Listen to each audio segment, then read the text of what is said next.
a new building. Guess who I got in the building? That's a fact. Guess who I got my first guest. James on Krack. Matt Breeding. Hell yeah.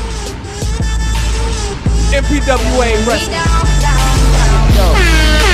Thank you. Glad to be here. Lord, gracing me with your presence.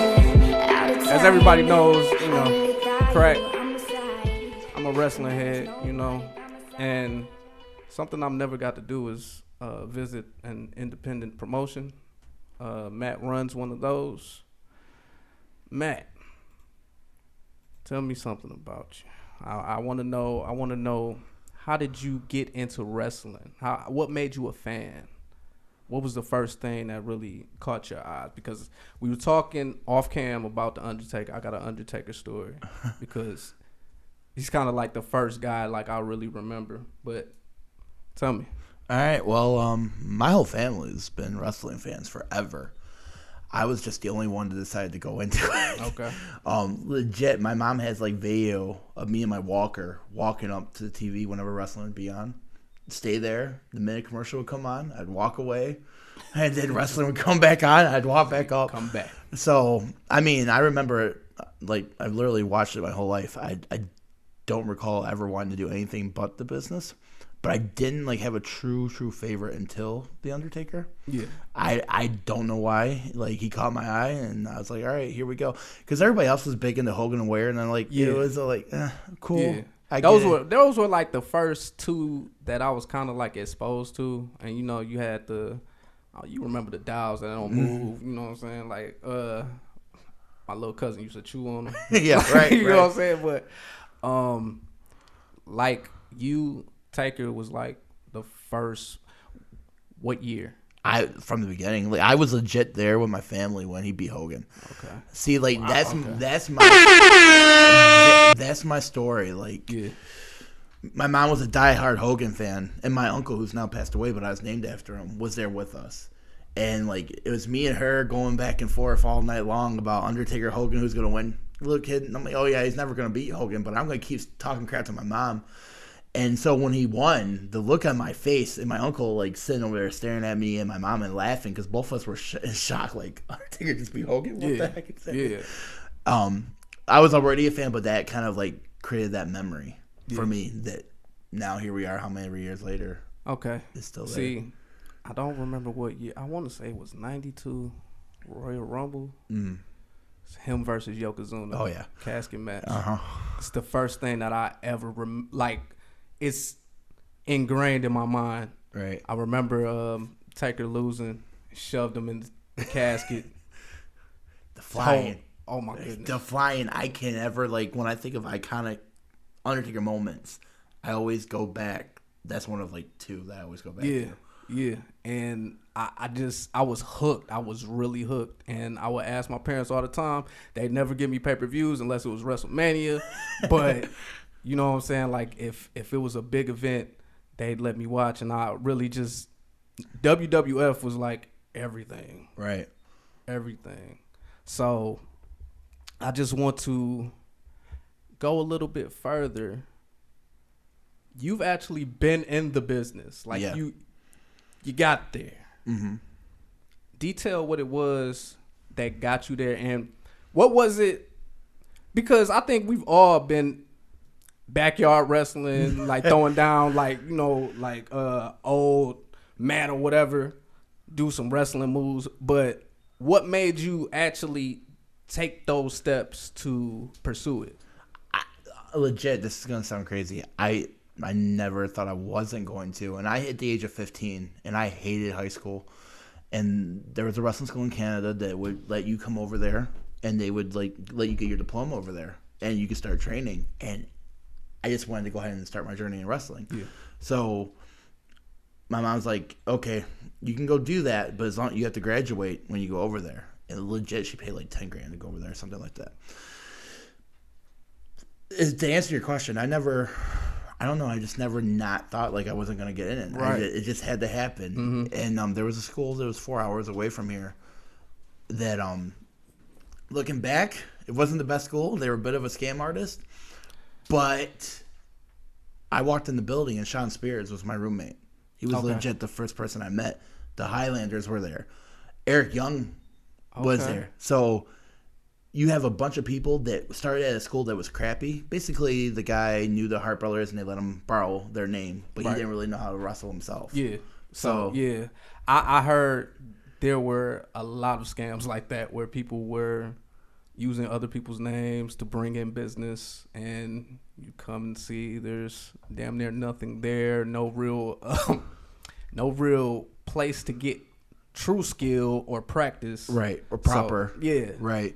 So loved it. I love my time there based on I made a lot of good friends, and I was in a room with Sean Spears, and legit, I know he's on top right now with what he's doing with AEW, but he's legit. Yeah, shout out to AEW. He's legit one of the coolest guys you'll ever meet in your life. So I enjoyed it from that aspect, but none of us were getting proper training. So Eric Young, he ended up going on to Eric Young's school. And how much were you paying for this? It was like $20,000. My parents paid. My Lord.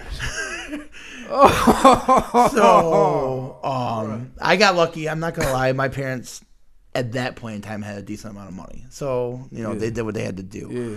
But there come a point That hurt. That hurt my ears, man. Right. But no, go ahead. But there came a point I was like, I didn't know what to do. Sean said he was done, and he wanted to Eric's Young school. He lied. He said he was going on to a different school. Oh, okay. So Eric Young, like I said, started there, but he had got trained properly and then opened up his own school. So he went there. My option was to go there with him, but I was like 16, 17 at this point. Right. And I kind of wanted to come back home. So there was a school in Michigan that's still here today, the #1 school in Michigan, House of Truth. I came here and trained and got proper training. And then, Truth ended up going on the Ring of Honor and doing a bunch of stuff with WWE and all that stuff, but he was a mainstay in Ring of Honor for a minute. But they give me the proper training. And then what ended up happening is the Highlanders got signed to the WWE. Yeah. They got Ronnie to the developmentals.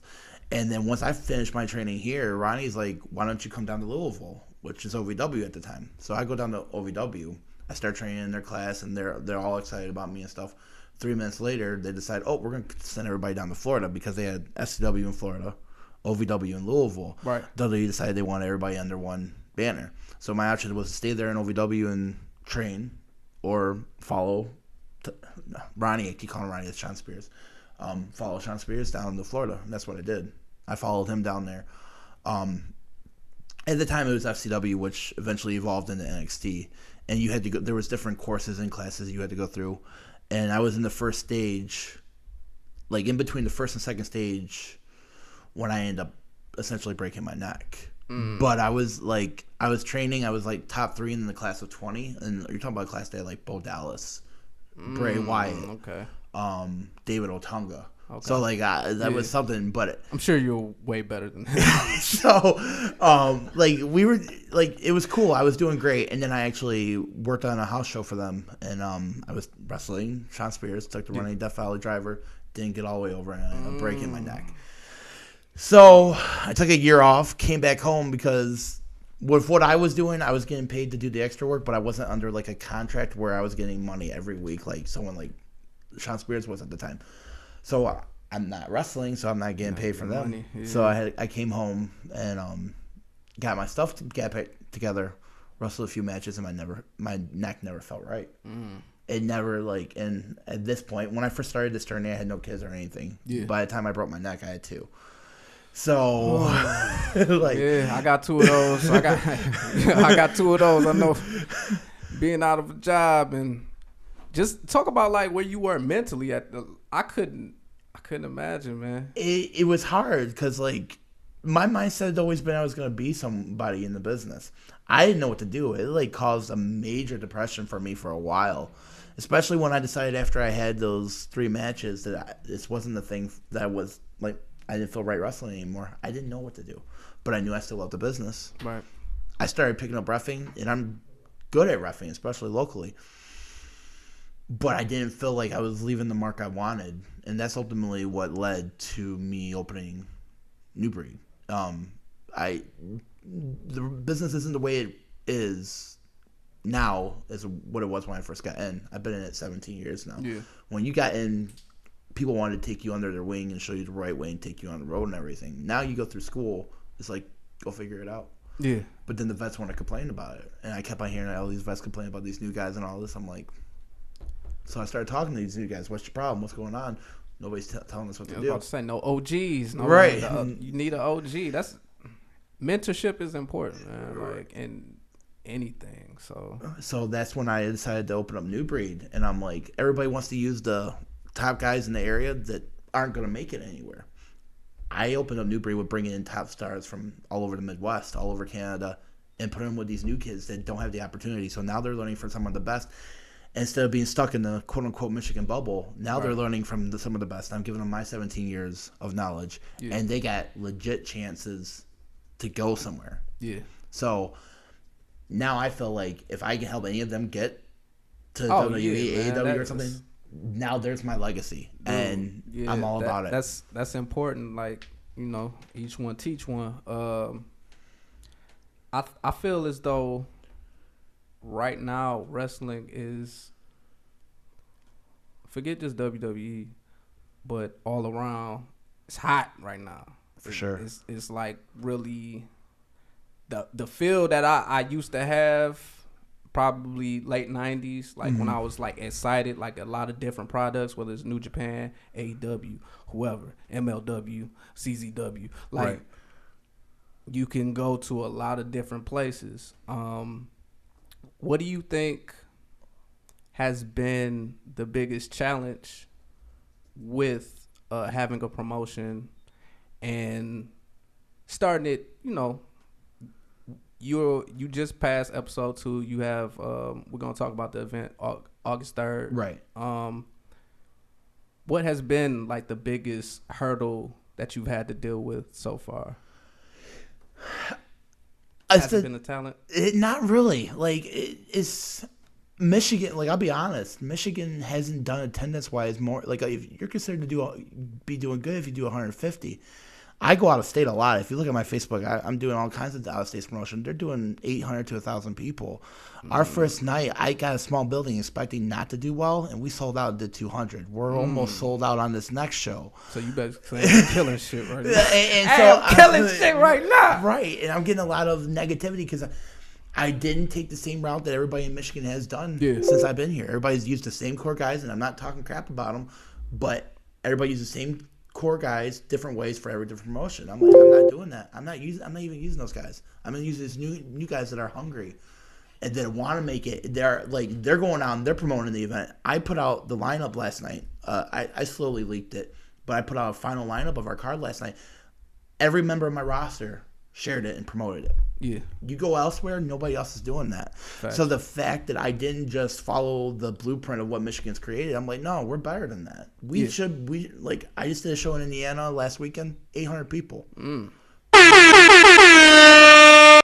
Why aren't we doing that? Hey, shout out to Slapz. Hey, I didn't. Hey, my bad. Like I'm starting to think. I didn't introduce sound guy. They know me. I'm here. No. They know who I am. Hey, on the boards, baby. Know who I am. You got my back. We'll do it live. Fuck it. But no, hey. We here. You on that board because you going crazy out here. 800 easy. That's good. Can we talk about? I do want you to single out some people. I want you to tell me who you're most excited about on the roster. Can you do that? Can you talk about? Do they already know? I mean, come on. The build. There's 2 people that I started this because of, and now it's turned into 4. Like I consider building blocks. When I first started this, there's a guy Mitchell Hewitt who's a part of New Age. Okay. That story I tell about how everybody's like, oh, they're not better. They don't know what they're doing. He's the guy. The first person I met that was like, he walked up to me, never met me before. He's like, will you watch my match and tell me what I'm doing, right or wrong? I did. It was a tournament. He literally used it the next match. A lot of new guys won't use it at all. They're just blowing smoke. He literally used what I told him the next match and it worked. Yeah. So I'm like, that's cool. Another guy's Freedom Ramsey. I know we talked about him. My dog. Hey, Freedom. I'm about to check this guy out, man. You got to check out Freedom Ramsey, bro. Check him out, man. Hey, Freedom. We got to get Freedom up. I'm sure I can. So pull up, bro. Pull up. Because, hey, I watch him. He looked fluid like a WWE AEW in New Japan. Like, he was in the ring. He already, I felt like he has presence when he's in the ring. He had kids, like, I see kids in the rows just jump, freedom, like, just screaming at him. I'm like, this dude, like, he's got it. He's moving, like. And he's a hard worker. Yeah. As great as you can be, like, talent's great and everything, but I can teach you that. I can work with you and get that better. That's part of what we are. But it's hard work. Like, he's the one guy that no matter what I say, all right, I'm there. Don't care about pay. Don't care about anything. I'm there. I'm going to do what I can. So, like, when I look at my top guys, it's definitely him, a guy by the name of Eric Ely, who's only been trained 3 months now. He looks like a WWE guy. Yeah, when I seen him, I was like, yo, this guy looks like he should be on, like, a main roster somewhere. Like, he's got something. Like, that's what I'm looking. I guess I look at it in a different way than, you know, just mainstream. I'm kind of looking like you're seeing, it's almost like mixtapes from your favorite rapper before they have albums. Right. You know what I'm saying? Like, it's them, like, putting the craft together and really, like, trying to hone in what they're great at doing. Right. But you see the potential. Like, you see like, there's been rappers like, damn, when they put out an album, it's going to be crazy. Right. You know what I'm saying? Like, it's almost the same thing with certain wrestlers. So I'm looking, I'm like, damn, like they got something. They got something. Like, I was impressed. What is it, Aiden Blackheart? Aiden Blackheart. Yeah. He's been around a minute. He's doing, like, CCW. Yeah. And a lot of, like, IWA. He was nasty, man. Like, that move set, man, he was beating his ass for a minute, but that's my favorite match, like, so far that you guys put on. Like, I was really into. I was like, man, like, freedom jumping all over the place. But then you got him just dropping them and leg drops on the ring apron and shit. I'm like, oh, I like this.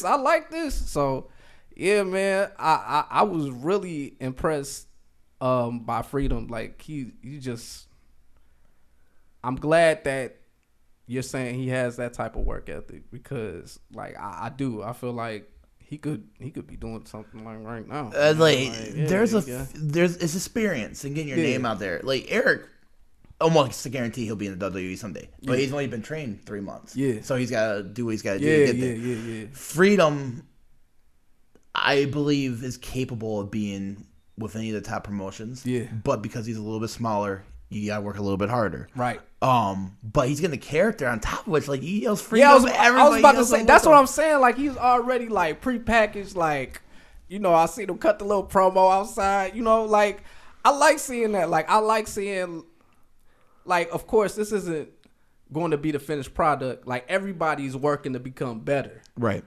But I was entertained. Like, I was really entertained. I was like, I like this. I like this guy. Like, he had a lot of charisma, you know, and that's, like you were saying, it's like they have to kind of, like, stand out, have, like, cool-ass movesets. Right. Because, you know, another person that is probably, like, the second wrestler, like, I was just really into was Bret Hart. Right.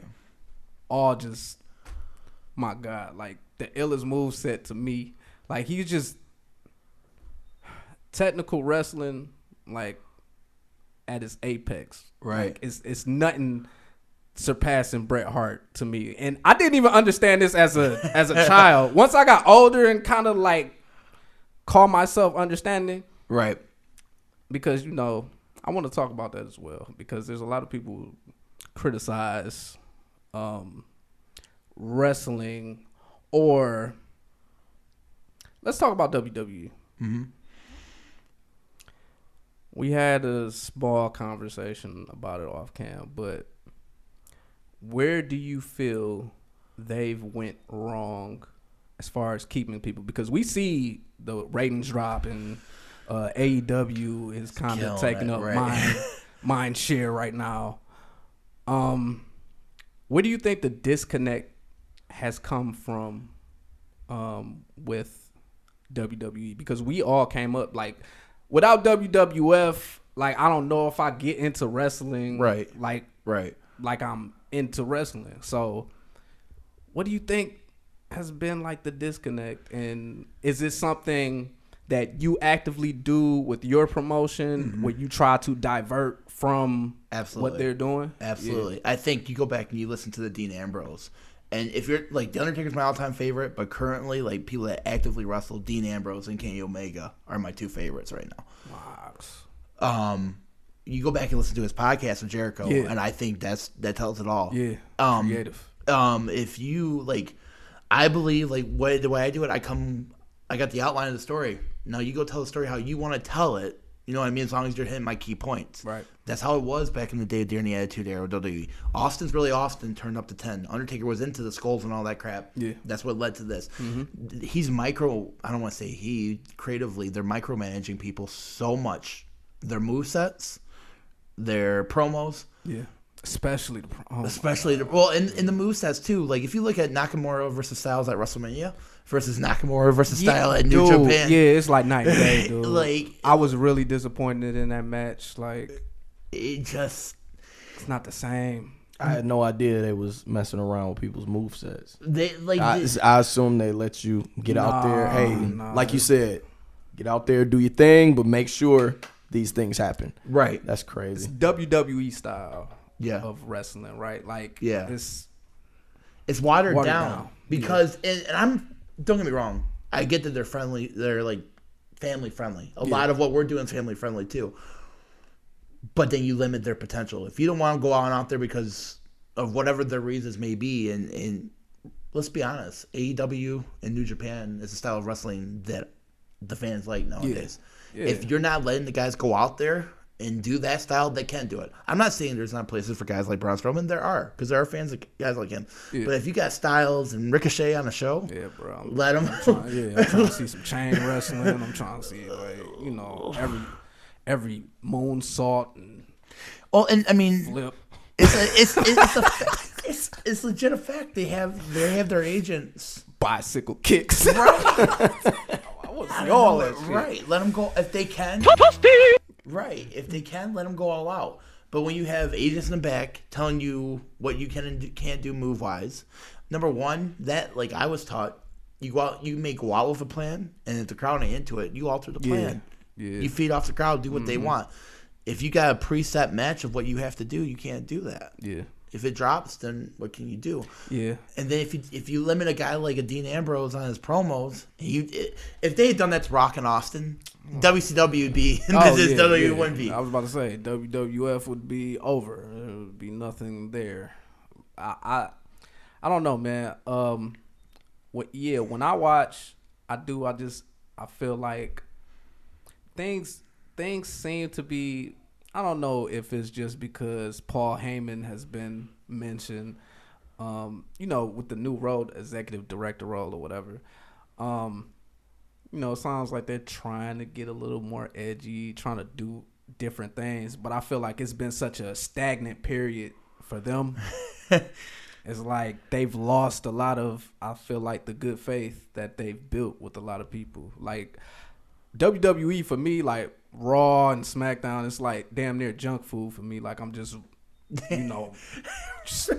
just because I'm used to having it. Like, what I'm saying? Like but it's not hitting the spot. It's not doing nothing for me. So I've been telling all my friends like that are really into wrestling. I don't have, but like about 2 or 3. I'm trying to get back into it. Like I'm trying to.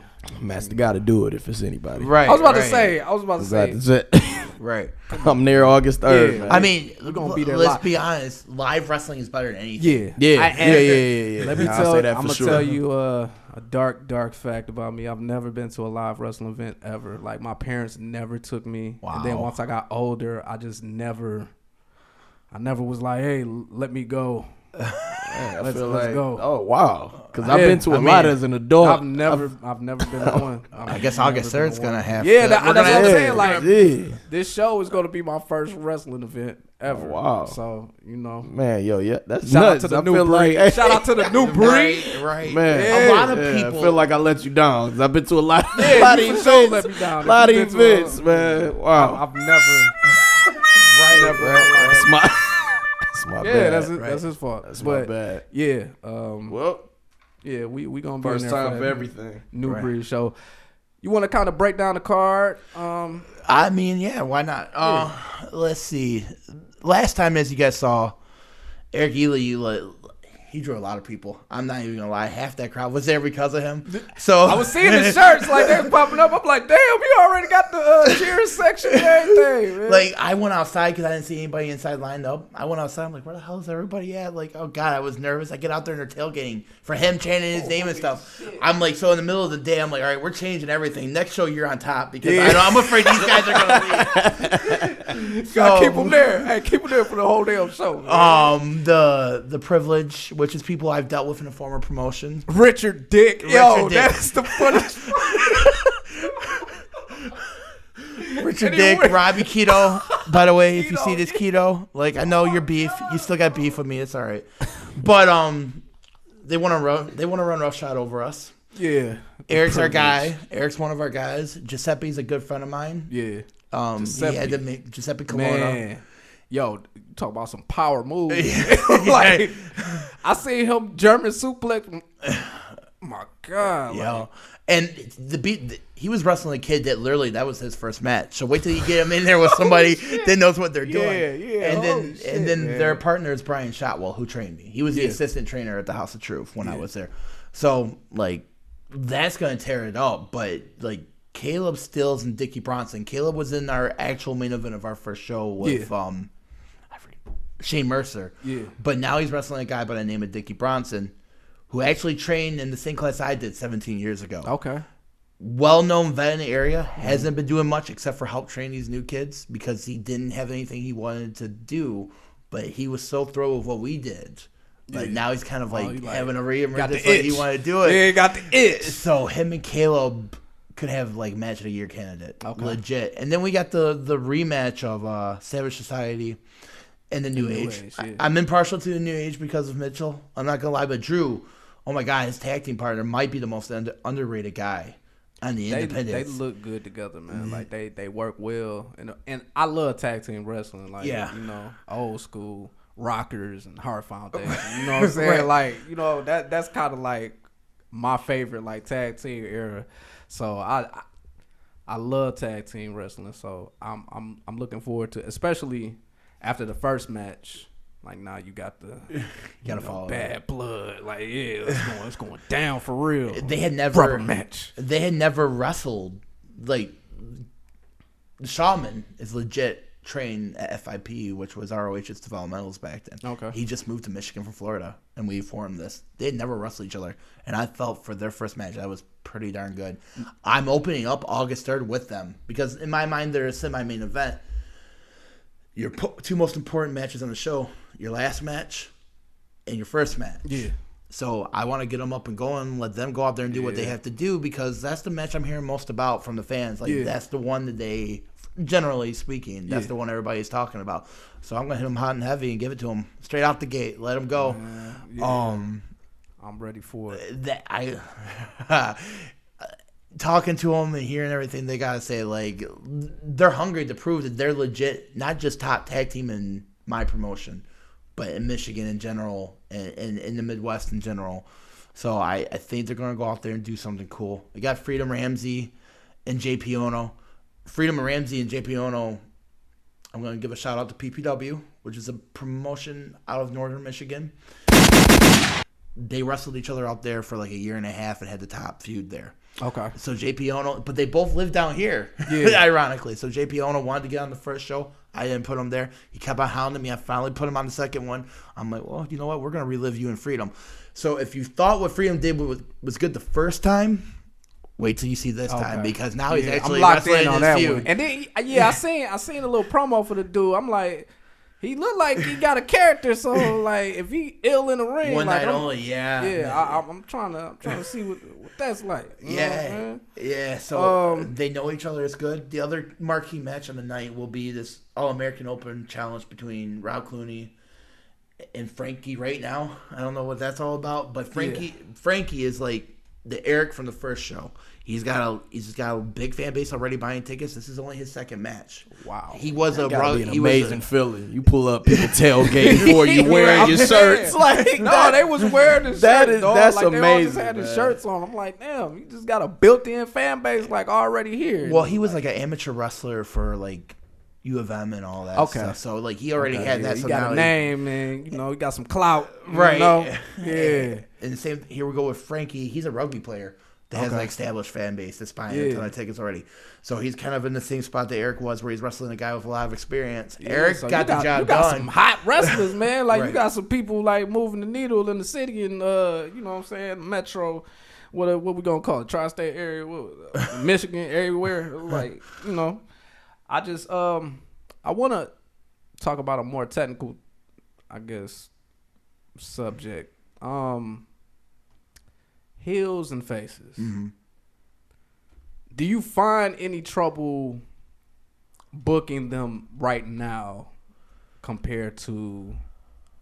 It just seems like it's a little bit of a harder thing to get people to cheer for the right person. Yeah, I'm lucky with what I'm doing because everybody, like I said before, is trying to go for the same fans in the area. Yeah. I'm building a new fan base that don't even know about independent wrestling, but because of guys like Eric and Frank, they're learning about it. So they're not trying to outsmart us or anything like that. They're going with the flow. Okay. And I think everybody else is going to feed off of them. Yeah. But if I was in front of I'm trying to build new fans, but if I was in front of a diehard fan base that's been to every independent show, it would be a lot more challenging. Yeah, I have a feeling like Eric, as popular as Eric is with us, I don't know that he would be that popular with an established fan base like that. He's kind of like the case because it's like he looks like one of those guys who just knows how to do everything well. Right. Like got good grades, got a good job and everything. Like I hate this guy. So he's kind of like I guess I'm watching him. Like I'm watching him because I feel like I already told you he looks like he looks like money. Like, right. Get on our Vince McMahon bag. But I feel when you do watch these other promotions, it's like, who am I supposed to cheer for? I like this guy more than I might like that guy. Or it's like, I don't really like this guy who wants me to like him. Right. It's really, I don't know. It seems like the dynamics have changed more 2019. now. Yeah. Right. Yeah. 2019. I mean, and like with it being, it was easier back in the day. Let's be honest. Everybody's so sensitive about everything nowadays. Yeah. So it'd be easier to get I could really go all out with the privilege and what we're gonna do. But I'm afraid of offending people. Fam. No. I was in my mind when I'm watching. I'm like, this is. If we could get to a place where we could get the privilege versus freedom Ramsey. Yeah. See, like my mindset was like, I when I initially drew up the plans, I was thinking like Trump. I'm not gonna lie. I was thinking. So then you could have did that about 10, 15 years ago. Like, you could have got that off, and I would have been all in. I'm like, yeah, let's get him. And I would love that, but I don't want to offend someone so bad they don't want to show up. But to me, that's awesome. If you're gonna be a hill, go out there and be a hill. Yeah, I don't want. That's why I like Blackheart. Like he come out talking shit to a kid. I'm like, yeah, this dude raw. Like I like that. Like I want my heels to heal it up. Like, I want them to be like, I don't like you. I don't think you're cool. Like because that's the thing. Like everybody wants to be cool. I hate that. I hate that. No, don't. I like my second all-time favorite is Edge, and he's classic for saying like when I was a hill, I didn't want you to cheer me. He's like a lot of these guys are hill, but it's and I hated heel Edge. I hated him. He wanted you to hate him, and that's the way it is. Yeah. That's the way it should be. But it can be I guess with the climate the way it is, it can be difficult. But that's the reason like to me, Eric and Freedom is our Hogan and Warrior. Now, who are we going to run with? If you don't like Freedom, then you're probably going to like Eric. If you don't like Eric, you're probably going to like Freedom. Maybe you like them both. But I don't have one set top guy I'm going with. I'm going to try. I'm going to obviously the New Age is going to be the head of our tag division. Yeah. But I'm going to run with Eric and Freedom and be like, okay, whoever you like, go with it. Right. And then May we're going to introduce our first title, our heavyweight. I might even do the tag too.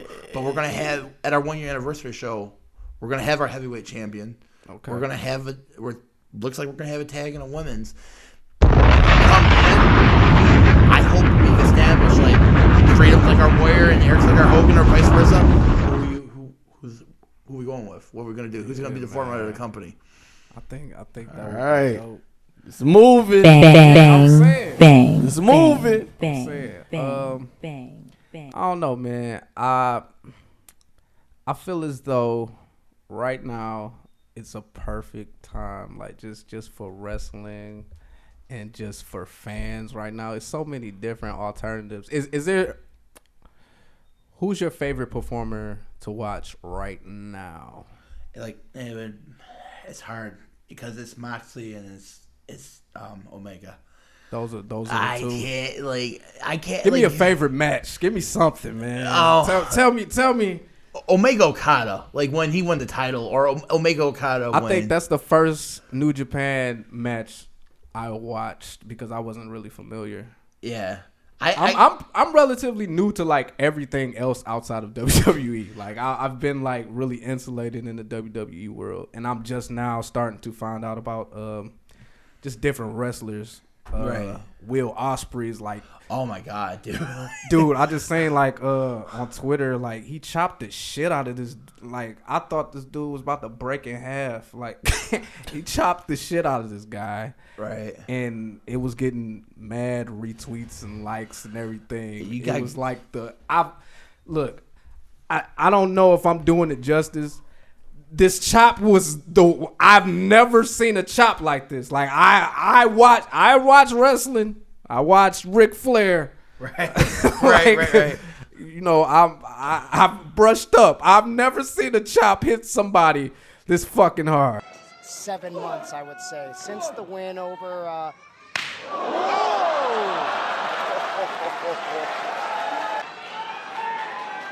He's grown so much since the win over. Right. It was insane.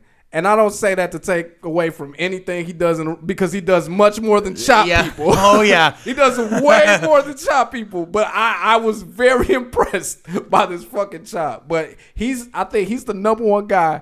I just want to see.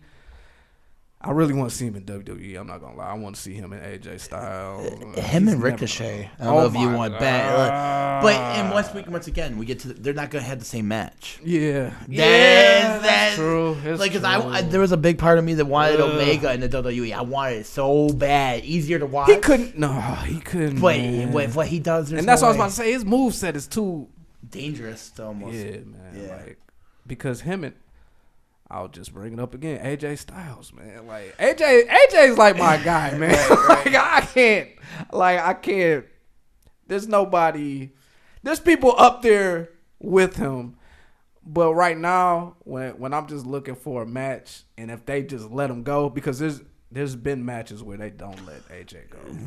You can see it half and half. I've seen him go out there with Roman and tear it up. Oh my god! But then him and Joe, and I grew up out of him and Joe and TNA. It was so disappointing. And then they get to WWE, I'm like, really? Because the minute they both were signed to WWE, I was like, I have to see AJ and Joe in the WWE. Because back in the day, outside of the WWE, Joe was my guy. Yeah. Him and TNA. AJ. He was the only. Him and AJ were the only guys that I knew from TNA. Right. They were hey, wonder if they'd ever come to WWE. Right. And I was in the same boat as you, gonna finally get on the big stage. Right. On the big stage, right. the WWE stage. And it didn't live up to the expectations, man. I really thought they would have at least one match where you could be this is an all-time classic WWE match. And it's crazy because it didn't happen. I felt like they let Bryan and Kofi go out there and do it at Mania, though. I was like, dude, when it comes to WWE, like, I'm a Bayley guy, but that's because she's hot. I'm sorry, I love Bayley, but she's so hot. Like, so I'll watch Bayley over anybody else in WWE just because of, like Baylor, Bryan, and Kofi right now are and Ricochet. I have my 4 guys in WWE that I like.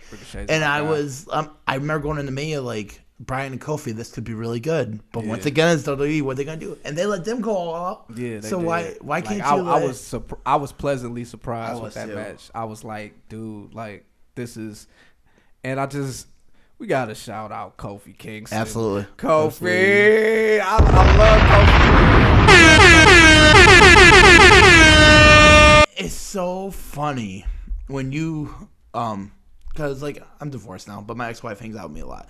So she knew over, like, for the past, I want to say 4 or 5 years, I'm like, when you would ask me who in the WWE deserves the WWE title that hasn't had it, Kofi's the guy I would mention. But I'm like, it'll never happen. Yeah. But he's the guy that deserves it. Yeah. So we get to No Way Out, or whatever it was, where he had the Elimination Chamber. I'm like, wait a second. Are they going to do it now? Are they, like, legit going to go? Especially for not being in the match at first, because, I mean, he replaced Ali, so I'm like... Once he won that match, I was like, hold on. Like, wait a second. What's going on here? And if they hadn't listened to the fans, I don't think they would have. But the fans took over. And if there's anybody that can change any promotion in the world, it's the fans. Yeah. But everybody has to stick together and do it. I mean, like. That's how we got Daniel Bryan there. Basically. Right. Like, they tried to, send him off and do this Wyatt family stuff. And No, we're not doing it. We want the title on Daniel Bryan right now. Love Daniel Bryan. He's another one. Like, I don't do this for anyone really, not beyond the old school guys, but I went back and watched a lot of his matches and the Bryan Danielson. Oh, yeah. American Dragon, dog. Like, when you talk about one of the best, technically, like, the one thing I'm disappointed about this Kurt Angle run more than anything else is we didn't get Angle and Bryan. Man, if you had got, like, that was when Angle got back to WWE and then Bryan got cleared, I'm like, please. Like, I'm begging. Dude, like, it would have been the greatest thing. I would have just liked to see, could you imagine Kurt Angle in his prime against Daniel Bryan? I know. I saw Daniel Bryan live too, and that's when I didn't know who he was because I hadn't watched wrestling in so long, and I just went to a live event once again. No idea. It was I don't know. Where was I? I don't know where you were. It was like I think it was Night of Champions. I think it was a pay-per-view event that they had here. I went to that last pay-per-view at the Joe Louis. Yeah, had no idea who he was, but he like turned that place up. Yeah, it was him. I'm like, oh. Yo, I was there too. Yo. It was crazy. He had that place going crazy. Yeah, I went back and I've watched a lot of his matches. He's just, it's like, I don't know. It's like someone who's omniscient in the ring. Like he just knows everything that's going on. He doesn't like I don't know. Like I don't know how I forgot him, but Daniel Bryan is definitely one of the best. I forgot what I was going to say. I got caught up in my Daniel Bryan love. I don't know, man. I think I don't know. I had one more thing for you. I'm trying to blank. I'm sorry. You're cool. I'm fucking sorry. That's what your nose is for. Yeah, I know. I didn't have them up. We started talking about we started talking about other things. I do want to talk about favorite eras in wrestling. Favorite eras, because there's certain people who are late 80s, early 90s, kind of, Hulkamania era. Then you got Attitude Era guys. Then you got Ruthless Aggression guys. Right. This era isn't bad either. If you're talking about like golden eras as far as like finding wrestling, like I won't just stick with WWE. Right. Even though I feel like they have maybe the most talented roster ever. Yeah. But they don't know what to do with them. Right. What is your definitive era? Okay, my definitive era is Attitude Era, but for wrestling goes, it is today's wrestling outside of WWE. Okay. AEW, like in my mind, I was at All In live. Honestly, the greatest live show I ever went to, and I've been to 5 WrestleManias. Holy shit! It was to me, it was the greatest live show I've ever been to. Some great stats right there. Like, you know what I'm saying? Like, if you've been I was about to say, like, Jesus. Yeah, I've been, like, legit, I went to, when The Undertaker's supposed to retire against Roman Reigns. This is how big a fan I am. Now I got 4 kids. I told you when I broke my neck I had 2. Now I got 4. My whole family's diehard Undertaker fans because of me. So he's going to retire. We have family in Florida. Mm-hmm. I spent $2,000. Took everybody to see it because everybody thought it was going to be retired. But everybody, they played the shit out of everybody with that, man. He all left his gloves and shit in the ring. I was like legit crying, like 30-year-old man sitting there bawling my eyes out. I was emotional, dog. I was like, I can't believe this guy's leaving, and then he comes back 6 months later. Right, but wrestling wise, right now in ring is the greatest. But my favorite is the Attitude Era. Okay. Yeah. Mostly because I'm a diehard Undertaker fan. So him and Kane, dude, I can't get enough of him and Kane. Damn. I can't. Let me tell you, I was scared as shit as an Undertaker. I was very, very, very scared of Kane. And I remember I was having a conversation with my brother. He was like, I wasn't scared of Kane at all. I was very scared of Kane because Kane scared the fucking Undertaker, and the Undertaker scared the shit out of me. So just by proxy, like, it was just scary as fuck. Like I couldn't deal with Kane. Like Kane, when he ripped the door off the cell, bro. Like, oh my god. I got a funny story. I was at a house show during the Attitude Era, and I was a kid. It was Austin, Doolove, and Undertaker versus the Hart Foundation, a 6-man tag in the main event. They didn't advertise Kane at all. And Kane does a run-in, and I'm like 4th row. Here comes Kane, walking scary as hell with the mask on. Oh my god, dude, I was scared out of my mind, but it made me love him. Yeah. But the story, like, I'm with New Breed, you'll notice I'm really pushing storytelling, even through our social media because we only get 1 show a month or whatever. The storytelling in the Attitude Era. If you could combine the storytelling with the Attitude Era with today's wrestling, oh my god, it's done. It's perfect. That's why I'm hoping AEW is. I think they can be. I'm hoping. You know, like I feel like they definitely have an opportunity to give you like a more raw product with the wrestling and the storylines. Yeah. Like I miss crazy shit happening. Yeah. Like, I miss like Brian Pillman with the strap and like, you know, right. in his crib when Austin came in. Like, right. I like shit like that. So it's tough. I'm gonna keep bringing it back to WWE, but it's tough like watching when everybody's just. It used to be personal issues. I feel like outside of the title, just like the chase for the title. Like it was like, all right, you got a certain amount of people that are chasing the title, but then you got other people who just don't like each other and want to show that they're better than each other. Right. I feel like they've lost that completely. Yep. What do you think about the 24/7 title? I don't hate it like everybody does. I like it. I like it. I like the shit. It gives me something different. Like in Maverick and R-Truth, like they're going That's what I'm together. saying. Like they're hilarious to me. Like I don't understand. Like I've seen certain people but I've seen like people be negative. It's like the hardcore title like all over again. Really, Somebody get beat up at their wedding for them. Yes. I saw a clip of that. That was hilarious, bro. To me, that's good though. That's hilarious. R-Truth was at Comic-Con. I heard about this. Yeah. Oh, and they did. they That's did it hype. there. That's hype. Yeah. Drake Maverick was dressed up as a banana wearing a Macho Man mask. I don't know how you can hate that. See, to me, like wrestling has to be a little bit of everything. You got to give when like Double or Nothing. You had your hardcore shit, you had your storytelling, you had your pure wrestling, you had your personal issues, you had your Japanese stuff, you had awesome Japanese women, you had everything. Yeah.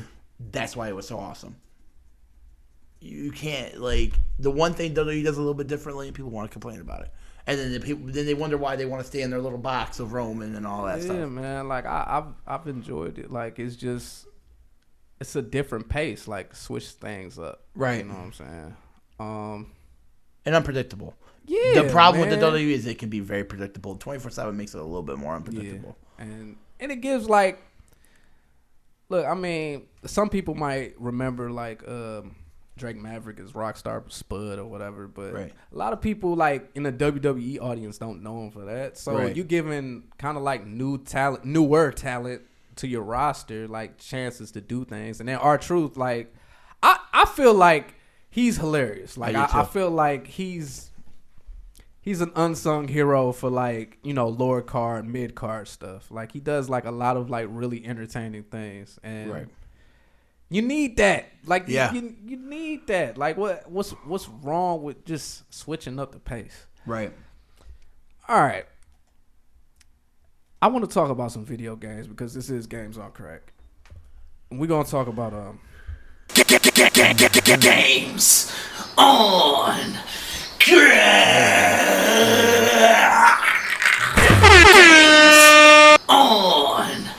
It's on a loop. Gotta take that off. Yeah, I was about to say I'll do it again. About to do it. I'll do it again for the camera. Right. All right. What's your favorite? All right. Are you a gamer? Kind of. I'm more old school than I am new school. Okay. What about wrestling video games? Yeah, I buy every year. I buy every year. I buy that and Madden every year. Okay, so we can talk about that. That's what I'm saying. Like I ain't gonna stray too much. You know, had you talking about Nino Cooney or some shit. Like, you know, like what the fuck are you talking about? Right. What's your favorite wrestling video game of all time? God, that's hard. You're good to me. It is hard. Like, we asked the hard questions. What system is it on? Oh man, like, because everybody says No Mercy, but I didn't have Nintendo back in the day. Oh, but see, I was a PS guy. I was a PlayStation guy. So you SmackDown guy. Yeah, Here Comes the Pain. Oh, here comes. I still have. I love that. Here Comes the Pain at the crib. That might be one. It's up there, man. It's up there definitely. Because. All right, I got Here Comes the Pain up there. I also have No Mercy. Right. But WCW, I'm about to say MCW. WCW versus NWO Revenge. Yo, fam. Like, it's a great game, man. And it's, you've got, I don't know if it's the biggest roster, but it's a pretty big fucking roster of a lot of great fucking talent. And it's when the NWO was popping. Like, they were like the shit. So I think I don't know. Here Comes the Pain is so good too, bro. And then No Mercy. I'm not gonna lie, like WrestleMania 2000. Oh god, like WrestleMania 2000. Like, but I'm not gonna lie, like I like modern WWE games. A lot of people hate on them. I don't mind them. I think they're a little bit too realistic, maybe, but I don't mind them. But I also like. You're gonna call me stupid. Like their All-Star game, WWE All-Stars. I've never played it. It was fun. So if I'm gonna play a game, it looked kind of reminiscent. What was that? Was it the stand-up WrestleMania game? The WrestleFest or whatever. WrestleFest arcade version. Yeah. It reminded me kind of of that. When I looked at the gameplay, it didn't really interest me.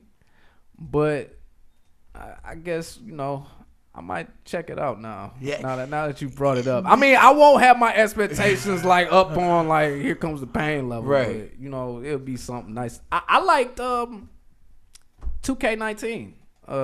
Yeah. I thought 2K19 was pretty good. I felt like 2K18 wasn't that good. No. So I felt like it rebounded a little bit this year. And I'm hoping I'm hearing that they're supposed to be doing a lot for the 2K20. Yeah. Like a lot of things. Right.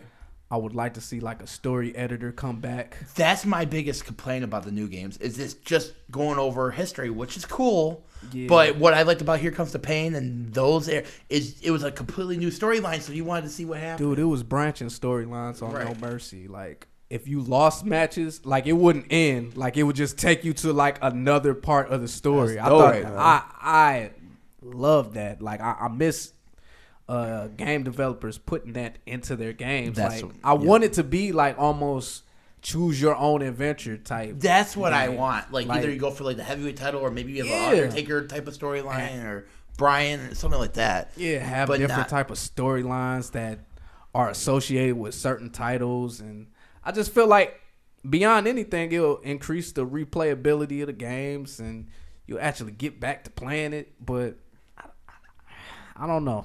I think sports games are missing that currently. Anyway, they're trying to do outside of wrestling. They're trying to do like story modes and stuff. Some of them hit, some of them don't. Right. But with a game like, if I'm a loser, I need to. I don't want to be number 1 draft pick on 2K, and I lost every college game. That's what I'm saying. Facts. You gotta work your way into the league. You know what I'm saying? Right, that's what I'm saying. Like I feel storytelling is so important in wrestling. Right. And with video games, I feel like beyond the gameplay, the thing that's gonna draw you in is the storytelling. Mm-hmm. So I'm hoping, like, just give us a story editor mode, like where I can play like other people's storylines and shit, like anything, like maybe where I can record my own dialogue or something like that. We got too much technology right now, man. Right. Like, why we can't? I was the same thing every year. I will buy the game, and here comes me being the booker, I guess, so to speak. I don't like what they're doing, so I'll go download whatever wrestler I want from like AEW or whatever, and then build my own roster and then do it in my own notebook. Right. But then after a while, I'm like, okay, this is too much work to play like you're doing all the fucking work. Like they need to do it. Stop microtransacting everybody to death, spending money on fucking virtual. We got a conference table. Come sit down. Have a meeting, man. Have a meeting.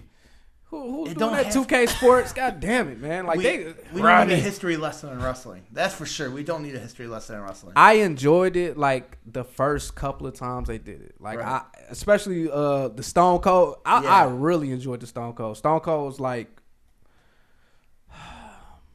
he's probably my favorite wrestler of all time. Yeah. It's Stone Debate. Cold. I got a question for you. It's Stone because Cold. I have this debate with people all the time. Greatest of all time, Austin or Hogan? Oh, it's Stone Cold. See, I say Austin, and a lot of people look at me like I'm crazy. No, like it's Stone Cold. That's a fact. It's not Hogan. And plus, Hogan got some work to do. Right. Yo, Hogan got some work to do, bro. You, we don't forget over here. We do not forget, man. But no, Stone Cold to me. Everybody's still trying to be Stone Cold. Yeah. Nobody's trying to be Hogan. No more, right? No. You know, like I feel like Stone Cold legit has a claim for like greatest. Like, he's up there. When I have this argument with people, I'm like, but when Hogan was on WCW going head to head with Austin and WWE, who ended up still in business and who didn't, like. It's really, really simple equations. Like I feel like, okay, WCW didn't see the vision, let them go, got to WWF, got saddled with a bad gimmick, right? You know, worked through it, got to him, turned up on 10, right? Dude drove a Zamboni beer truck. He fell off a bridge into a body of water. Here in Detroit. Right. You know what I'm saying? And look at an Austin match, how the crowd's reacting. Just watch the crowd in an Austin match. There's nothing like it. Fam, like, that's what I really miss. Like, I miss the hot crowd, the hot crowd, attitude era crowd. Right. Where all you saw was signs going up and down. Everywhere. It's going crazy, bro. Dog. I love watching that. Yelling in the camera. But if you're a fan sitting in the crowd, oh my God, those signs annoy the shit. It's like, put down a fucking sign. I want to see Stone Cold. Damn it. Yeah, I get to the point that unless I was sitting like the first 2 or 3 rows, I would insist on sitting lower bowl because of the signs you couldn't see over them. But And people are really fucking douchebags with it. They'll just keep it up there, just like the whole. I was like, let me get on TV. Sound down, but it was dude. awesome. It was awesome to watch. It looked. That's what I'm saying. Like it looked. The image looks crazy. Like, but yeah, those look like a bunch of rabid fucking dogs. Like, and that's it's just people screaming and shit. Like, I mean, at the end of the day, we want blood. That's what's so addicting about the business. From a fan to a wrestler, that's the one thing that stayed with me. Yeah. Was the energy. Yeah. The hype about it. Like as much hype as I had from watching it, being in the ring, and oh my god, I couldn't imagine, man. I always went. If you could have told me like there was like wrestling schools that, you know, because I'm a smaller guy, but right. If I put my mind to it, I always just be feeling like if there was an NXT, like I could get to the promo class and I'll be busting their ass, and then they could teach me everything as I go. Maybe I could start lifting weights. Wasn't gonna happen, right? But in my mind, I'll just be like, yeah, man, I wish I could have. What do you feel? Moving on from video games, NXT, because if we talking about WWE, I feel like the crown jewel that they have is NXT. Yeah. Like NXT, I haven't seen a takeover event that I wasn't just about to kick a hole through my wall in excitement about. I got to go the night before WrestleMania with Undertaker and Reigns. I went to that NXT. And that was as close to an Attitude Era crowd as you're gonna get. Yeah, legit. Except for maybe All In. Yeah. But I love NXT. Yeah. And that's what frustrates me about WWE is you know how to do Triple it. H. Hey, it's Triple H. And I actually dealt a lot with Triple H when I was down there, so I know how like. So you know he's got his stuff together. Shout out to Triple H, man. Right. Even though you screwed over Booker T, we gonna talk about that. What do you feel? We're going to get there because I want to ask you a Triple H question. Mm-hmm. He gets I feel like some people say he's the guy that buries. He's the guy with the shovel, but he's also on the hand like this wonderful mentor. And since, I mean, you have dealt with him, can you just share experience as far as not only the perception of Triple H, but just in comparison to the real with you, or just your experience? I think I met him at a time where he was worried about creating new stars. I think in the Attitude Era and that era in wrestling in general, people had to be cutthroat. I'm not saying it was right. Yeah. But you had to be cutthroat in politics to get to the top. Mm-hmm. I'm sure he did bury people. And I'm not saying this right. Booker T should have had that championship. I'm still pissed. I'm still pissed. I don't feel like he should have had it as much. I'm not gonna lie. No. I'm saying I don't feel like Triple H should have had it as much as he did. That's what. But it was time for other. And that, you know, but I think I'm not excusing him. Don't get me wrong. Yeah. I think it was a different ballgame when he was on top and he was trying to stay on top. Yeah. And it wasn't this hoo-ha, let's all get behind each other. Yeah. It's more cutthroat.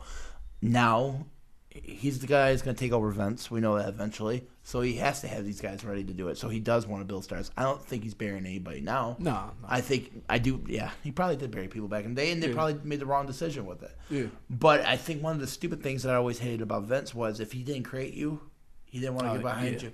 Yeah. So, like, that's why we didn't get Taker and Sting. To me, like, that's the one thing that I still get frustrated about. Like, if you got Taker and Sting, that's ridiculous.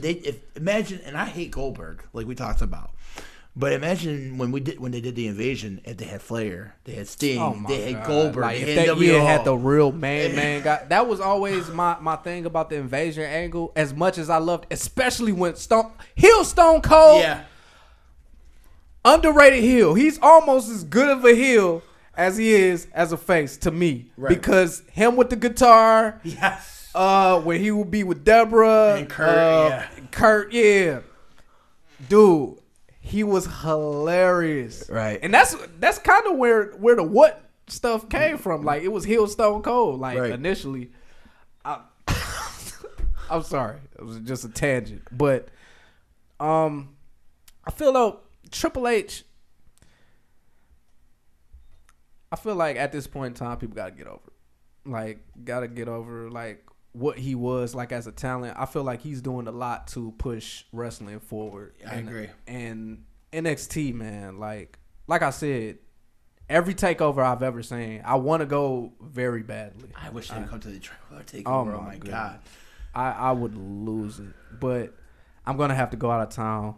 We're going to book some flight or something. We're going to an NXT takeover. I hope. Down, bro. Normally when WrestleMania is in Florida, No. I get down there, especially I lived in Tampa. Yeah. I really want to hit up this next one. Hey, you let me know where you going. We'll meet you down there. no. We're going to turn up in Florida. You know what I'm saying? I Like, mean, hey. I know all the hangout spots, especially Hey, don't in play. Tampa. Hey, Here we go. Hey, don't play. Say Hey, the don't right- play, hey, Matt. hey, Don't say play, the Matt. right Hey, words. I'm not married now. Oh, I'm going down there not married.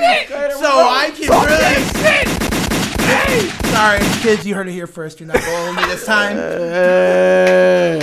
Shit like that. Shit like that. Shit like that. Yeah. So, But no, man. definitely took it sideways there. That's all right. Hey, it's all good. Say, hey, I'm free. I'm free. Right. But I feel like he's moving the culture like forward, and NXT, great. I feel like. What do you think about the move to Fox for them? If they let it go out, if they don't try to macromanage it, it's the best thing to happen in the history of this business, because more eyes will be potentially on the business than ever before. So you're going more sets, more households. Yeah. By like double. Because I listen to Busted Open Radio. If you ever, that's like the best radio station to listen to wrestling wise. Yeah. And they did the stats. It's like twice the amount of people will have access to wrestling that's never had before by going to Fox. Yeah. So now if you do your job, here comes your boom. Yeah. But you have to do your job. Exactly. And it's shaky right now, man. Them ratings look trash right now. but they did their thing with Heyman and Bischoff. And it's all going to come down to, okay, I agree with Moxie. Vince has lost it. No disrespect to Vince. He's the godfather of pro wrestling. Of course. Love him. Of course. But he don't have it anymore. Yeah. So if he... Very disconnected, man. Right. So if he don't micromanage Bischoff and Heyman, it's gold. And I heard Bischoff is there more as a TV liaison than opposed to like Paul Heyman. Like I'm hearing like Paul Heyman is really trying to do creative, but Bischoff is kind of there to be almost like a buffer between them and the network. That's what I've got too. Yeah. I don't. Then who's doing creative? But but I feel SmackDown has been a superior show to Raw. that's my point. That I was about to make next. SmackDown. So, I yeah. can watch SmackDown and enjoy it every week. Yeah. Like SmackDown is. By the way, Vince, don't take the title off of Kofi anytime soon. You'll be good. Like that's the one thing that I'm able to enjoy no matter what right now. Let him run with it. I love New Day, man. But those are my guys, man. I love New Day. It'll be interesting to see what they do, because I definitely see the difference since Heyman. I'm not saying it's perfect, because you're not gonna rebuild Rome in a week. No. You know what I mean? But I definitely noticed his influences on Raw the last couple weeks, and I think as he gets to really going the way he's doing, it'll be straight. I think depends on how SmackDown's going. Yeah. And Bischoff wasn't the mastermind that Heyman is either. He was just marketing. Mm-hmm. But I still like his mindset on business, because as a wrestling owner, I've watched a lot of his stuff and how he talks, and the way he breaks it down, he gets it. Yeah. It's just a matter of, are you gonna let these guys do their job? Yeah. Point blank. All right. I need to know, because we're about to wrap it up. But Mount Rushmore. Personal or just greatest of all time? Yeah, personal. Yeah. Forget the greatest of all time, because we know who's supposed to be there. Right. Just you. Okay, top four. That's easy. Undertaker, Edge, Eddie Guerrero, the Oddballs, Christian. That's I can. If you ask me my top 10 wrestlers after you get to 4, it's kind of like sketchy. But those top 4 in that order. Okay, now I'm curious. What's your top 10? Like, about to say, forget Rushmore. Let's get through that top 10. Let's get through that sketchy top 10. Oh man, Owen Hart would be number 5. Okay, R.I.P. Punk.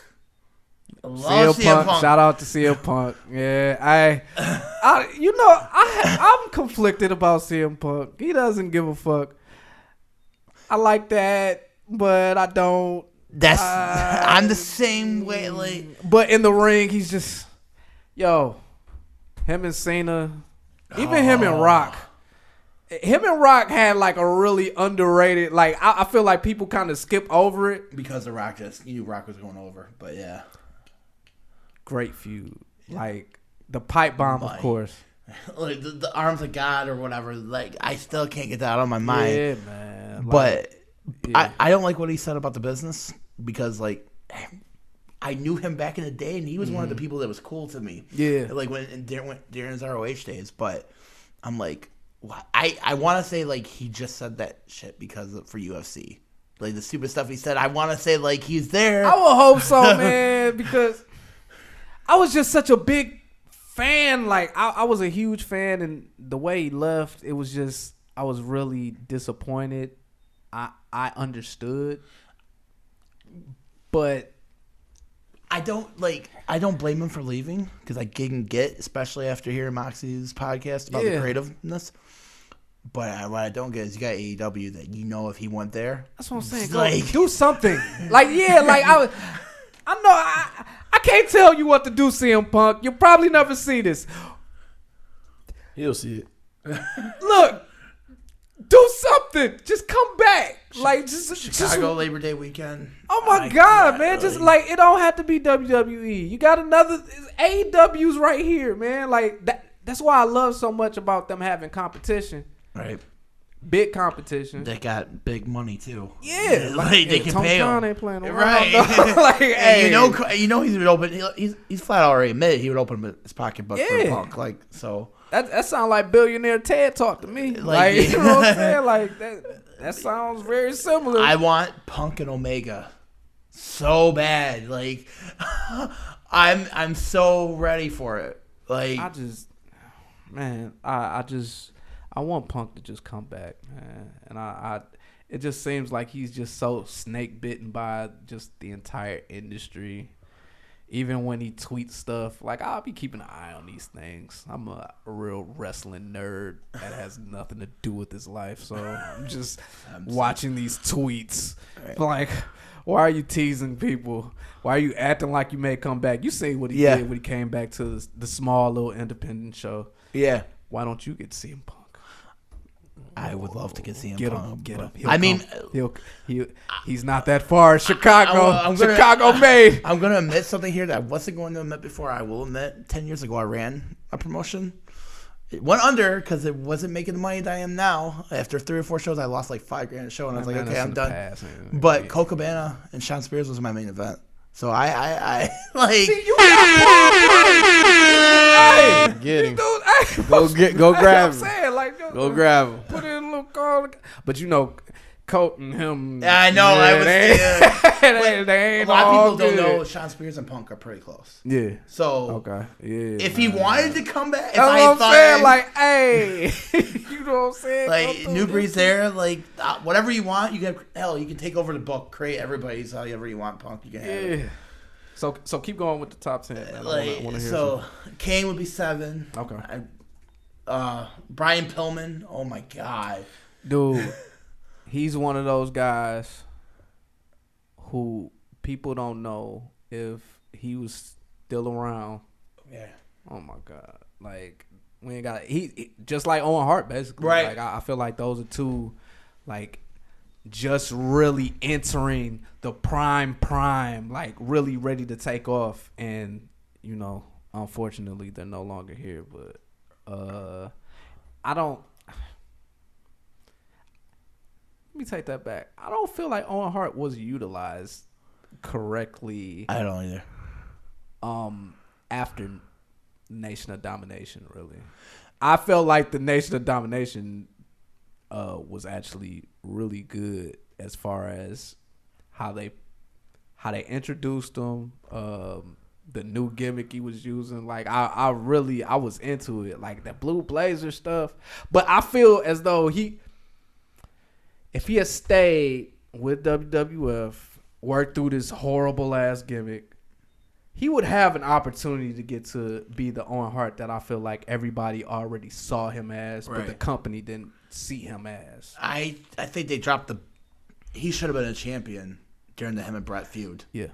Yeah. I'm sorry. Easily. Like, he'll. Yeah, easily. Like, if you talk about, like, some of the best to never hold the world title, like, to me, everybody wants to say. Yeah. I think Owen's the greatest, but him and Brett, like, I can relate to that because my older brother is the pick of the bunch and everybody loves him. So like when everybody was cheering for Brett, I saw him like my older brother and I was Owen. Yeah. So I'm like cheering for Owen. No, screw like, that. No, Owen, little brother. Yeah.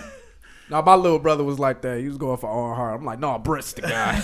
No, Brett. I told you, Brett. Like he's one of the goats to me. Like I love Brett. Couldn't talk on the mic until he was heel. He was like really, really good on the mic, but I didn't really care. He came out and gave kids his glasses. Like I was like, oh, I wish I could have got those glasses. Fucking loser.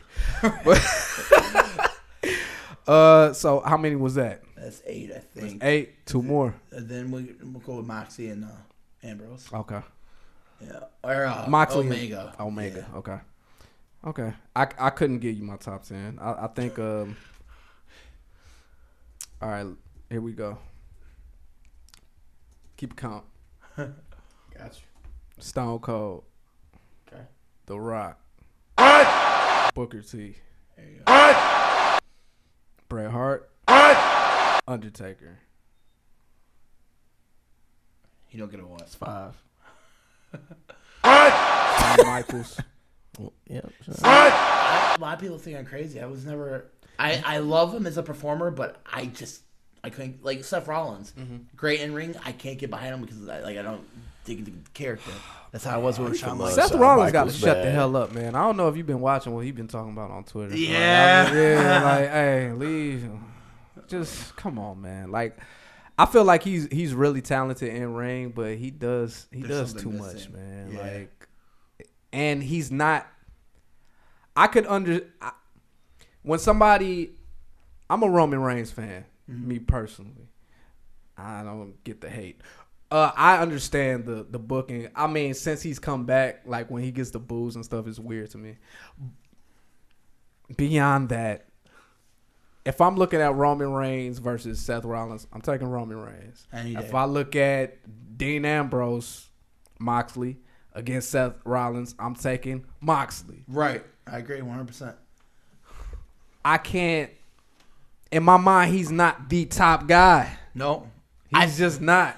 I feel like he's not good on the. He's not good on the mic. He's okay. He's serviceable, but even I don't know if you saw Raw last week where he had the awkward like ending and it looked like he was going to say something again and he couldn't think of anything. Right. It's just like you don't have it all together to be in that position. Right. Like. I don't see what they would see in him over, say, like Finn Balor. Yeah, I agree. You know, like I don't know. Right. I just don't see it, man. I feel like maybe I'm crazy. I feel like he was kind of what screwed stuff up because I saw so much in him, and I'm like, Ambrose Hill versus Reigns. Oh my God, Ambrose versus Baylor. Style, like those, like you have styles to Baylor, Rose, Ambrose, Reigns, Ambrose.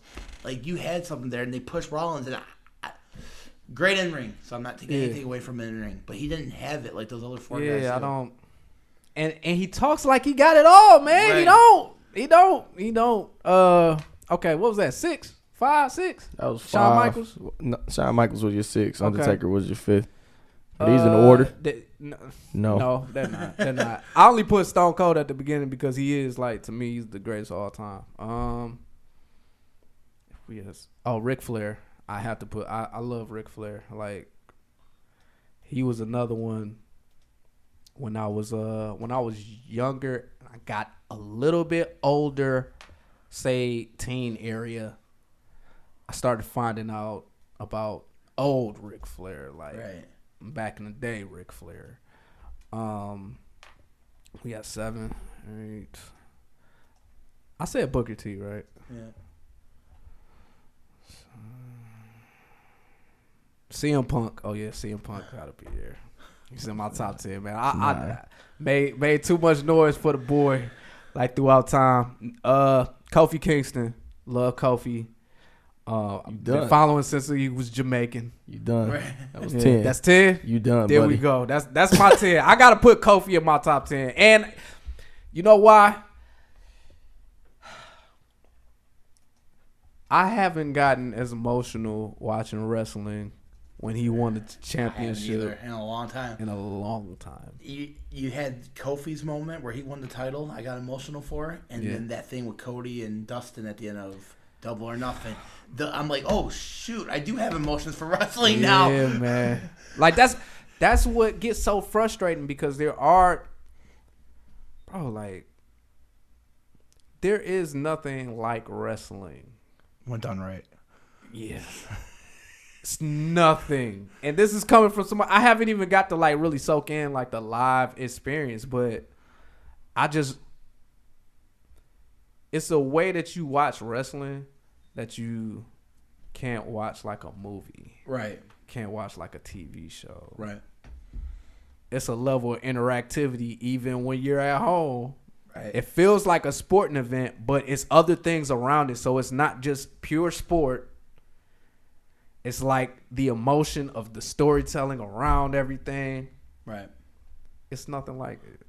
Emotion. That's what. Yeah, and that's what I'm saying. Like I felt like I be getting the goosebumps, and when I saw Kofi win, it was just think about it now. Right. I'm like, yeah, you know, like when you watch somebody, and when all the black wrestlers, when I was coming up, you weren't going to see like world title. Right. Like you were going like you might get somebody who's like main event level. Right. Or they would never be the second world title and never the WWE champion. Right. It's like you're looking, you want the main prize. Right. And go back to the question you asked earlier. I feel like that's part of WWE's problem right now, actually, is because they're not focusing on that main prize. If you're not going for that world title, like in my mind, everybody should be going for that world title. That should be number one. Right. Than everything else. Exactly. And even though they didn't push it during that storyline as the main prize, all of us knew that's a big prize. Exactly. Like, and they didn't even do it justice. They did it great, but they didn't. No. I try like to detach myself and not get myself too invested because, like I said, there hasn't been like with Kofi, it wasn't supposed to happen at all. Right. So when it did, organically, come on, man, like that's what I'm saying. Like there's moments, but that's 11 years building up. Where do you see this anywhere else? Like that's what I'm saying. Like you can't get that anywhere but wrestling. And I try to tell people, like, if you can get beyond the fact that these results are predetermined and whatever, if you invest, even like, go get you the WWE Network and go watch the Attitude Era. Go watch some Eddie Guerrero telling Dominic that he's a Okay, so true story. God, I'm gonna probably get killed for this one too. There is a girl that I'm kind of talking to, Tiffany. She hated wrestling, all about UFC. Can't stand it, whatever. But because I was doing a show in her hometown, she's like, all right, I'll give it a shot. She went, saw it live, and now she wants to shout about it. Now she's hooked. She loves it. I'm like, oh yeah, but she's like, I'm not dealing with that fake crap, yada yada. I'm like, okay, cool, whatever, do what you gotta do. I'm like, just come. And I'm like, because she has a son. I'm like, he'll enjoy it. Both of them, they're front row, jumping, everything. I'm like, see? I'm saying, like, it's different, man. Like if get beyond what you perceive to be fake. Right, which my neck tells you it's not. And I was about to say, like, bro, like I done seen some things, man. Like just things going the wrong way. People saying like that part was fake. I thought everybody was always talking about the scripted. Because, like, come on, bro.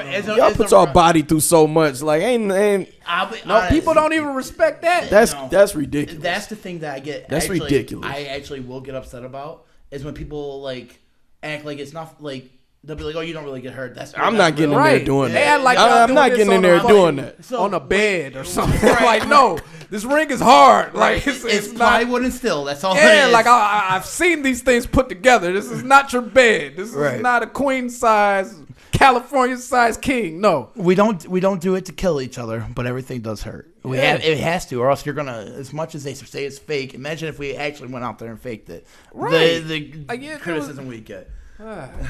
No, like these, I don't know. Like I said, hey, you want to see some real shit? Go look at that Will Ospreay chop, man. Like you see how fucking real it is. Like that shit. It gave me fucking nightmare. Or go back watch. I don't know what episode it was on, but I think it was 2. When Brian Shotwell drop kicks Eric Eli from the tower, oh my God, he almost took his head off. Yo, and that was a mean drop kick. Right? You did like. I went as soon as Eric got to the back. I ran back. I'm like, "Are you alright?" He goes, "Oh yeah, that was awesome." He's like, "But it killed." He's like, "But it was awesome." I'm like, "Well, welcome to the business, kid." Dude, I just walked away, man. Yeah, that was noteworthy drop kick, man. Yo, Matt, man, I appreciate you coming up here and sitting with me. For sure. Man. Is there anything else you want to tell us about the event coming up? Promo, Matt, go crazy. It's your time. Just let them know. It's your time. August 3rd, like I said, MPWA New Breed, all social media. So I don't have Twitter yet because I haven't figured that quite out yet. Yeah, I'm still trying to figure it out, man. I'm not really good. I've been on Twitter, I've been on Twitter for a long time, but I lapsed. Yep. And tried to come back. Not getting any followers. That's where I'm at. Like I don't know how to get followers. It's tough out here in these E streets. You're probably better at it. You have a promotion. Like you got promo skills and shit. Like me, I'm just one guy. Like look, I do video games, guys. You want to check out my Twitch? Man, we got good convo, man. Like on the Twitch, man. We got the content. We got the content. The content not the issue. It's just check us out. Promo game, still learning. You know. I can't get Twitter, but Instagram, Facebook. I'm heavy Facebook. I live on Facebook, but I have a reason to. Before everybody wants to talk crap, I make money off Facebook. Yeah, so. I was about to say, like you probably do. Like I was checking out. You know, I was checking out on Facebook. I'm seeing like the groups and everything. So I'm like. You know, but it's kind of like Facebook is an easier platform for me. That's where I am. That's where I am. Yeah, that's where I spend most of my time. Instagram is like a little bit behind. I like being able to post certain things, but then it's like I don't want to overpost. I don't want to. I don't know. It's social media fucking. Like I said, I get Facebook. We normally average like 1,600 views a week, and that's different people. That ain't the same people clicking on it. It's But yeah, MPWA New Breed. We're on Instagram. We're on Facebook. We're on YouTube. The second episode dropped today. Next show is August 3rd. We got an 8-match show. 7 matches already announced. I don't know if I'm gonna announce the 8th one. I might just make it a surprise. Okay. You can tell me off camera. Like I said, we sold out last time. Yeah. We brought a lot of new people. I had new stars reach out to me today. They're gonna show up. Okay. So then you got it going crazy in Michigan. Hey, the kids coming. It's about to going crazy. I'm gonna give you guys an exclusive. 3 events. September 21st, we're gonna make our debut in Livonia. Okay. I don't know the name of the bar. I just forgot it off the top of my head. But we're gonna get advertised by Riff. And we're looking to do something huge there. And then September 28th and September 29th, we're going down to the Scarecrow Fest in Trenton. Okay. So downriver, baby. We're going to baby. It's gonna be huge. 3 shows, 1 month. We're gonna have to make it to all these. Just playing it out. Just playing it out. But yeah, man, I appreciate something I could support from the ground up. Right. Yeah, that's what I'm saying. Like we gonna be, and I'm telling you, I'm gonna shout Freedom out one more time, man. You're coming, Freedom. So you know. Pull up, Freedom. Look, future world champion. I'm calling that.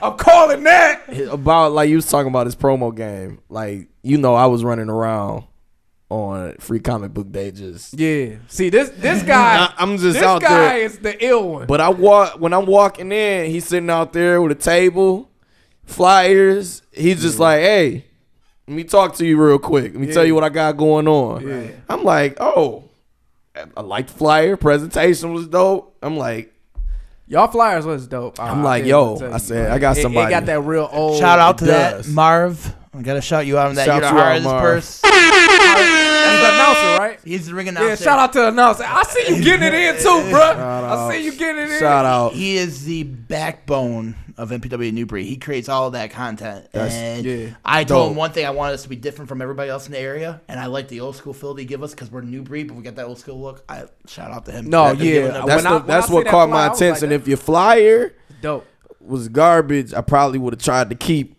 walking. Like, let me just trying to get my free he comics. hit me up soon as I talk to you, I'm like, yeah, we gotta get him on the show, and we gotta make it to something. So I know I said I was about to wrap up. I just want to ask one last thing, because we were talking about social media. How do you think it has affected wrestling in general? I think it's a blessing and a curse. I think it's one of the best things that ever happened to us because you could be more personal. Yeah. But a lot of people can get in trouble, myself included. That's the reason I try to keep my personal Facebook away from stuff. Yeah. People can get stupid. It's very easy too. So if you take your emotions there, you ain't professional, and then it can look bad. But for the most part, I think it's a good thing. I think that a lot of times the fans want you to interact with them. Like if you're a hill, they want you to be a hill on them, but then when you're a hill on them, they get mad. Yeah. So you got that. Oh yes, I see that a lot. It's like, come on, man. Like he's supposed to not like you and act like he doesn't like the Kevin Owens situation. I don't know if you remember that a few years back. A kid went to the show, front row, had something about the guy that Kevin Owens was wrestling. Kevin Owens walks over there, rips up the kid's sign. Yeah. If I was a kid, I would have been going nuts. That would be the coolest thing ever to be. Yeah. He's a hill. It's what it's supposed to be. No, she gets on social media and plays victim. Fam, come on. Man. I do remember that. Look, hey, I remember. You should remember this. Ted DiBiase, when he caught the kid out there to dribble the ball, and he was like, you dribble it, what was it, 10 times? You would get this, what was it, $100? On 9, kick the ball. Yeah. That was, bruh. That's ripping up a sign ain't nothing. He had money. He had money on the line. You were complaining about a ripped sign. And I ain't hear nothing from that kid. Kid mama, like where they at? where they at? I don't know. It's a show. It's like you go there, you pay money. Of course, come on, man. It's a show. Like I said, that's how it's supposed to be. Like I would. Okay, if I'm the kid or whatever, I hate Kevin Owens. He ripped my sign. I can't stand you, Kevin Owens. I hope somebody beat your ass. Right. That's what I'm doing. Right. Like, I'm not going to my mom like, I can't believe he did it. I knew he'd do that. You gotta, He's a jerk. That's right. I've been watching him for weeks and months. To be. right. I love when people stay engaged in their character, bro. Yeah, this is what we call continuity. Especially if you're in the building. If you're in the building at a show, you're part of the show, bro. You're part of the show. Right. Whether you like it or not. Right. Whether you like it or not, we're trying to be part of MPWA. Anything that you're doing that requires you to be in character, man. Like when I go down to Universal Studios, I love it. Everybody seems to always be in character. Dr. Doom, I wanted to take a picture, and while I'm taking a picture, he starts choking me. That's something that Dr. Doom would probably do. I'm here. I'm like, let's take this pic. He turned me around. Like, nah. Yeah, it wasn't time for that. Nah, fam. I'm dying. You gonna die on Dr. this picture. Doom. So my face on the pic was like, whoa, hey, what you doing? You know what I'm saying? Right. It was a real off guard. Like, bro, hold on. Hey, I'm See, I got 4 kids, so I do the Disney thing, and you got the bad guy from Beauty and the Beast. Like, he's got the big muscles, and my nieces go up to him. He's like, you guys want a picture of me? Of course you want a picture of me. Yeah, you gotta stay in character, man. Dude, like, Doc from Back to the Future, he wouldn't even talk to me. He was too busy working on He was too busy working on the DeLorean, bro. I don't have time. Yeah, that's exactly right. I don't have Like, time. bro, I want to take a picture. He like, no. I gotta go back to the future. I love it. I wasn't mad. I'm like, well, I'll just snap pictures from here. I'm not mad at you not getting out of character. I love it, That is man. hilarious, bro. Do what you got to do. But yeah, man, Matt, great talking to you, man. Absolutely. Great meeting you. I appreciate you guys. It's good. WWE, AEW gets all this type of stuff. Local promotions don't. If we can help you guys build us, if we help you guys build up, we build up. We all work as a team. But if we take it to the next level, that's where it's at. That's what you man. do. Like I said, I appreciate you taking I want to know. I didn't even know this type of stuff was going on around here. That's like I want to know what's going on around here, man. I had no idea. And once he put me up on it, I was like, all right, next show we Like, there. bro, this dude on the wrestling league. Yeah, I'm like, all right. Legit. And the sad part is I hear there's legit maybe 10 promotions in the area that have been running for 20 years. Nobody knows about them. You hear that all the time. Dude, And like, had no but there's clue. 10,000 people at a WWE event every time they're here. So Yeah, there's so no reason the why crowd, the crowd and the interest is here. It's just like getting their attention, getting the word out there, which is what you guys should be great That's at what doing. we doing. Right, man. for sure. So the second act, man, Yeah. That's what we doing. Second act, August 3rd. going down August 3rd. So I mean, get this out ASAP. Oh yeah. Like there won't I be. mean, get this out ASAP. There won't be no delays. We gonna get it straight to the people. Right. August 3rd. Yo, it's your boy Krack Diesel. I'm with Slapz, Matt Breeden, New Breed. Holla at your boy. It's games.